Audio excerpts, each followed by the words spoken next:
प्यारे विद्यार्थियों, मैं Sunil Kumar Gupta, assistant professor geography, government girls college Bayana. आज आपको हम आपकी मोबाइल स्क्रीन पर जो दिख रहा है, जो आप देख सकते हो, भारत कृषि जलवायु प्रदेश, और ये कृषि जलवायु प्रदेशों का जो वर्गीकरण किया है वो भारत सरकार के योजना आयोग ने किया है। तो आज हम इसी संदर्भ में पढ़ेंगे कि भारत में जो जलवायु के अंतर्गत कृषियों का सामंजस्य है, उसकी हम यदि रीजन्स तय कर दें, प्रदेश तय कर दें या क्षेत्र तय कर दें, तो कितने होंगे और किन नामों से जाने जाएंगे। तो ऐसा ही प्रयास योजना आयोग के द्वारा किया गया, और इस प्रयास को 1989 में योजना आयोग ने किया, 1989 में। और योजना आयोग ने, आपको दिख रहा है इसमें कि 1 2 3 4 5 6 7 8 9 10 11 12 13 14 और 15 रीजन्स तय कर दिए योजना आयोग ने कि भारत के कृषि जलवायु प्रदेशों को ध्यान में रखते हुए 15 रीजन तय किए जा सकते हैं। तो सबसे पहले तो हम ये पढ़ेंगे या ये समझेंगे कि आखिर कृषि जलवायु क्या है। एग्रो क्लाइमेट रीजन, अभी तक हमने केवल एग्रीकल्चर रीजन्स पढ़े थे। अब हम एक नया टॉपिक पढ़ रहे हैं, एग्रो क्लाइमेट रीजन, यानी कि कृषि और जलवायु प्रदेश। तो इसमें हम ये देखेंगे कि कोई भी जो वनस्पति हमारे आसपास इर्द गिर्द होती है, वो उस क्षेत्र की जलवायु का बोध कराती है। जैसे हम देख रहे हैं कि थार के रेगिस्तान में यदि छोटी छोटी पत्ती वाले पौधे हैं, छोटी पत्ती है, कांटेदार पेड़ हैं, जड़ें जिसकी लंबी हैं, तो ये जब सब वो, और तना मोटा है, गूदेदार है, तो ये सब बोध कराती हैं कि वो क्षेत्र शुष्क अथवा अर्ध शुष्क जलवायु वाला होगा। इसी प्रकार यदि वृक्ष सदाबहार हैं, शंकु वाले हैं, तो हम मान लेंगे शंकु वाले यदि वन हैं तो वो हिमाच्छादित क्षेत्र की जलवायु होगी या शीत कटिबंध वाला इलाका होगा। तो इस प्रकार ये वनस्पति किसी भी क्षेत्र की जलवायु का बोध कराती है। उसी प्रकार जलवायु उस क्षेत्र में, जिस क्षेत्र में जैसी जलवायु है, वो कृषि की फसलें भी तय करती हैं। हम ये देखते हैं कि जहाँ पर रेगिस्तान है, जैसे हम ये देखें 14 नंबर का जो क्षेत्र है, वो क्षेत्र और आपका अर्ध शुष्क प्रकार का है, यानी कि पश्चिमी शुष्क प्रदेश है। ये 14 नंबर का जो क्षेत्र है वो पश्चिमी और शुष्क प्रदेश नाम से है, पश्चिमी। तो क्या हम यहाँ पर चावल बो सकते हैं? नहीं, क्योंकि चावल के लिए उपयुक्त जलवायु नहीं है, या कहें सिंचाई की सुविधाएं नहीं हैं। क्या हम जूट बो सकते हैं? नहीं, क्योंकि जूट के लिए उपयुक्त व्यवस्था। क्या हम चाय बो सकते हैं? नहीं, क्योंकि जो जलवायुगत परिस्थितियाँ की तय करती हैं किसी फसल विशेष को, उसी क्षेत्र में वो विशिष्ट फसल पैदा होती है। तो इसका मतलब ये हुआ कि वनस्पति को जिस प्रकार जलवायु तय करती है, उसी प्रकार लगभग कृषि को भी तय करती है। तो इस प्रकार हम देखेंगे कि पर्यावरण घटकों के रूप में जलवायु एक महत्वपूर्ण प्राकृतिक नियंत्रक है। तो जलवायु क्या है? एक प्राकृतिक नियंत्रक है, प्राकृतिक नियंत्रक की भूमिका निभाता है, प्राकृतिक नियंत्रक की भूमिका निभाता है जलवायु। तो ये अपनी निश्चित दशाओं के अंतर्गत किसी भी वानस्पतिक घटक के विकास की सीमाएं निर्धारित करता है कि इस क्षेत्र में और ये विशिष्ट वनस्पति तय होगी। ये कौन तय करता है? ये जलवायु तय करता है। तभी तो आपको आपकी एरिया में, यानी हमारे एरिया में, भरतपुर रीजन में, और आपको नारियल के पेड़ नहीं मिलते हैं। क्यों? क्योंकि वनस्पति किसके द्वारा तय की गई है? जलवायु के द्वारा। तो ये जलवायु एक प्राकृतिक कंट्रोलर, एक नेचुरल कंट्रोलर का काम करता है, प्राकृतिक नियंत्रक का काम करता है। तो कृषि के स्वरूप में परिवर्तन का जो प्रमुख कारण है वो जलवायुगत विशेषता है। क्योंकि जब हम ये पढ़ते हैं कि किसी कृषि फसल के लिए, या चावल हो, गेहूँ हो, गन्ना हो, उन सब के लिए आवश्यक क्या होता है? तापमान। कि तापमान कितनी डिग्री होना चाहिए बोते समय, पकते समय, काटते समय। अथवा वर्षा हम तय करते हैं कि वर्षा 50 सेंटीमीटर, 100, 150, 200 सेंटीमीटर चाहिए। इसे बाजरे के लिए 50-75 चाहिए। उसी प्रकार चावल के लिए 100-150 चाहिए। तो उधर जूट के लिए या चावल के लिए और 200 या 200 से अधिक चाहिए। गेहूँ के लिए 100 के आसपास काम चल जाएगा। इसी प्रकार ये वर्षा भी जलवायु का एक घटक है। तो इसी प्रकार आर्द्रता कितनी होनी चाहिए, किस फसल के लिए आर्द्रता की अधिक आवश्यकता है? चावल के लिए, जूट के लिए, इनके लिए, चाय के लिए आर्द्रता की आवश्यकता होती है, गन्ने के लिए आर्द्रता की आवश्यकता होती है। लेकिन दूसरी तरफ कुछ फसलें ऐसी हैं जो आर्द्रता में नष्ट हो जाती हैं यदि अधिक आर्द्रता होगी तो। उसी प्रकार पवन प्रवाह किधर की तरफ है? पवन प्रवाह, इसे हमें ध्यान में रखना पड़ता है कि चाय और कॉफ़ी के जो बागान हैं उनमें वायु की दिशा और गति कि कहाँ है, कितनी है, ये सब तत्वों का ध्यान में रखना पड़ता है। तो ये सभी जो कारक हैं वो सब जलवायु के घटक भी हैं। तो इस प्रकार जलवायु कृषि को भी निर्धारित करती है। तो इसी कारण से और कृषि जलवायु प्रदेश तय किए गए हैं योजना आयोग के द्वारा। इसके उद्देश्य जो रखे गए थे कि किस ढंग से तय किया जाएगा, तो उन उद्देश्यों में जो पहला उद्देश्य था कि कृषि जलवायु प्रदेशों का, वो ये था कि प्राकृतिक संसाधनों के पोषणीय स्तर पर और वैज्ञानिक उपयोग का आधार तैयार करना। कि कहीं जैसे प्राकृतिक संसाधन हैं जहाँ भी हैं और उनके पोषणीय स्तर जो है उसको खाद्यान्न के रूप में इस्तेमाल किया जाए, उसका वैज्ञानिक उपयोग का आधार तैयार किया जाए ताकि एक विशिष्ट क्षेत्र में वैज्ञानिक अध्ययन किए जा सकें। भूमिहीन जो श्रमिक हैं उनके लिए अतिरिक्त रोजगार के अवसर उपलब्ध करवाए जाएं। कि भूमिहीन श्रमिकों को उन क्षेत्रों में भेजा जाए कि जहाँ पर जो फसल है, जैसे कोई फसल किसी विशिष्ट क्षेत्र में खरीफ के मौसम में यहाँ ली जाती है और उसके बाद रबी के मौसम में दूसरी जगह ली जाती है, तो इस प्रकार भूमिहीन श्रमिकों के लिए रोजगार के अवसर मिल सके, वहाँ से शिफ्ट होकर वहाँ चले जाएं।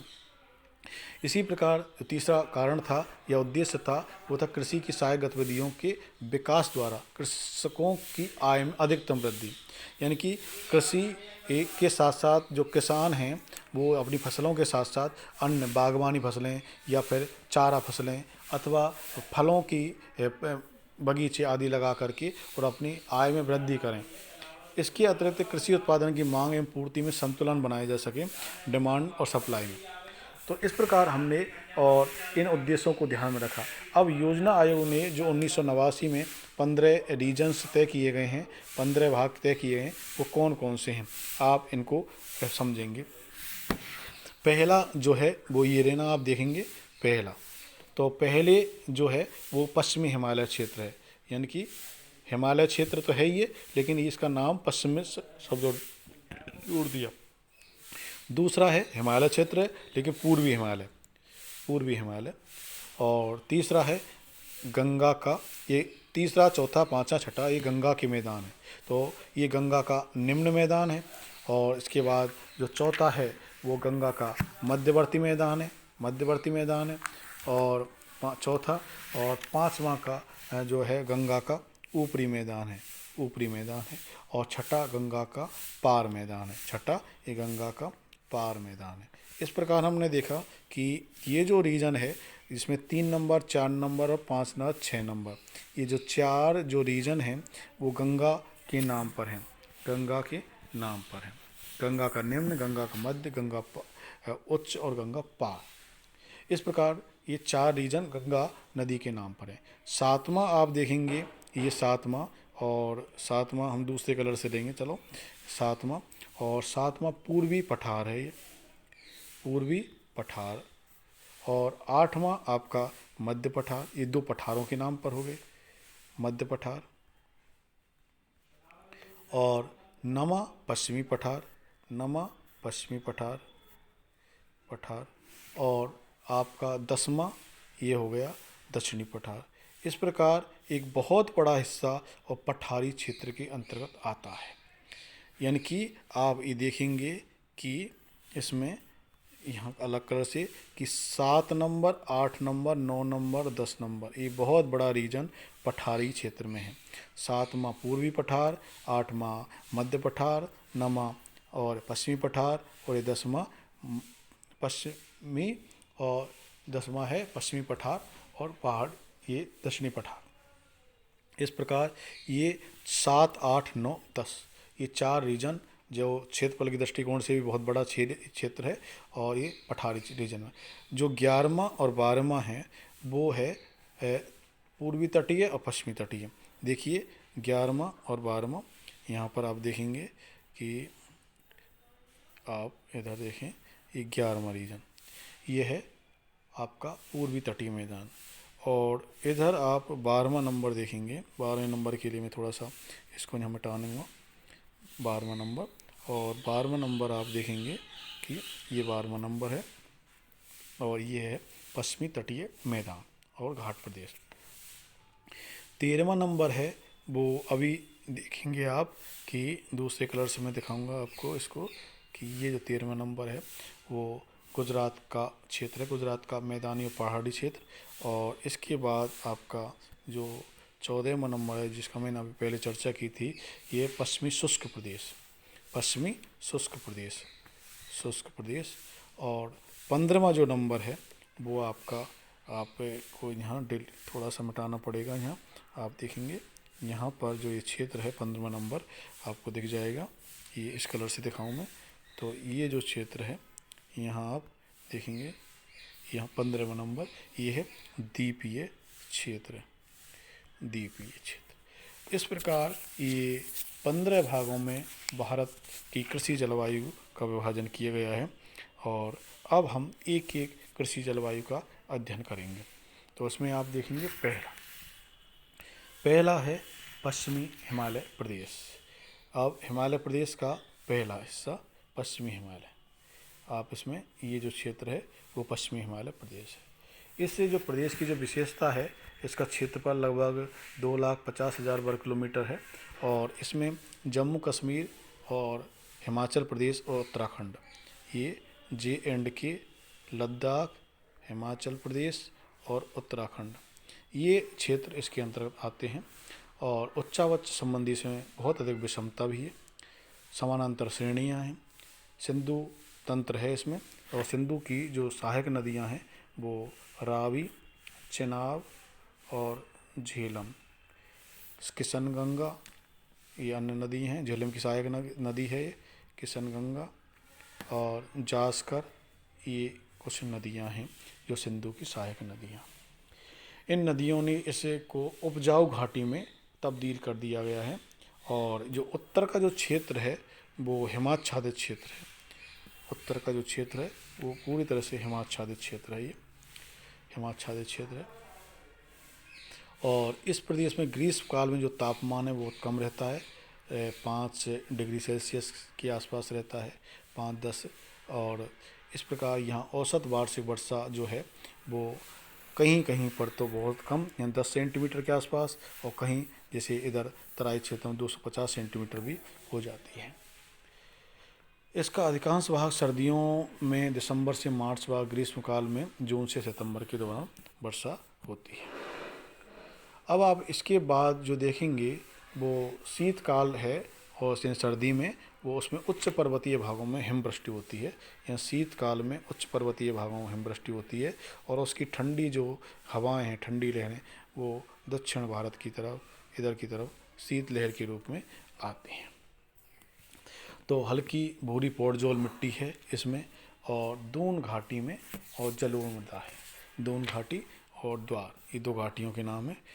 अब इसके बाद आप देखेंगे पश्चिमी हिमालय में, और कि यहाँ जो जो वन भूमि है या वनाच्छादित भूमि है वो लगभग 45% है भूमि वनाच्छादित है, वन है 45% भूमि पर, और कृषि लगभग 18% भूमि पर होती है। 18% भूमि पर कृषि होती है, यानी कृषि कम होती है, और 13% भूमि कृषि के लिए उपलब्ध नहीं है। इस प्रकार यहाँ मृदा और जल संरक्षण की पद्धतियाँ अपनाकर और कृषि में परिवर्तन किया जा सकता है जिससे वृद्धि हो। और यहाँ पर जो कृषि का क्षेत्र है उसमें 90% जो क्षेत्र है वो खाद्यान्न फसलों के रूप में ही इस्तेमाल होता है। यानी कि आज भी भारत में जो विशेष फोकस रहता है वो खाद्य फसलों पर ही रहता है, खाद्यान्नों पर ही रहता है। यहाँ ये पर्वतीय क्षेत्र है तो सीढ़ीदार खेती करके और फसलों की पैदावार ली जाती है। उसमें चाहे चाय है अथवा अल्प मात्रा में कहवा भी हो सकता है, चाय विशेष रूप से है यहाँ। और इसके अतिरिक्त चावल, मक्का, जौ आदि की खेती की जाती है। दून घाटी में चावल बोया जाता है। और इसके बाद हम देखेंगे फलों का उत्पादन विशेष रूप से इस क्षेत्र में होता है और फलों में मुख्य है सेब। सेब का उत्पादन अधिक होता है। अन्य फलों में आप आम, बादाम, खुबानी, लीची, नाशपाती, ये अन्य फलों में पैदावार, अखरोट किए जाते हैं।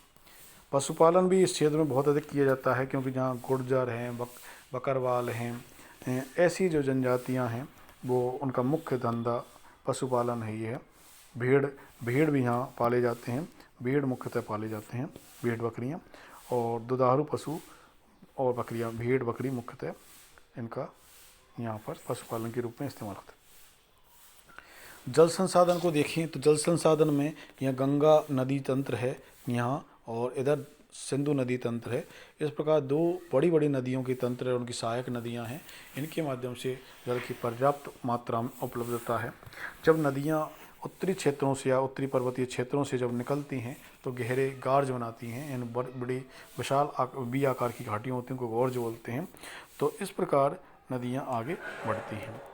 और इसके बाद हम दूसरा जो क्षेत्र पढ़ेंगे वो है ये, आप देखेंगे ये क्षेत्र, और वो है पूर्वी हिमालय क्षेत्र। इसमें जो मुख्यतः आप देखेंगे कि जो पूर्वोत्तर में जो भारत के राज्य हैं उनमें 7-8 राज्य, 7 सिस्टर्स, वो सभी आते हैं इसके अंतर्गत।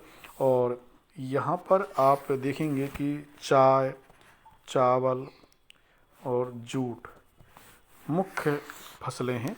इसके अतिरिक्त ब्रह्मपुत्र नदी घाटी में गन्ना और गेहूं भी उत्पादित किए जाते हैं।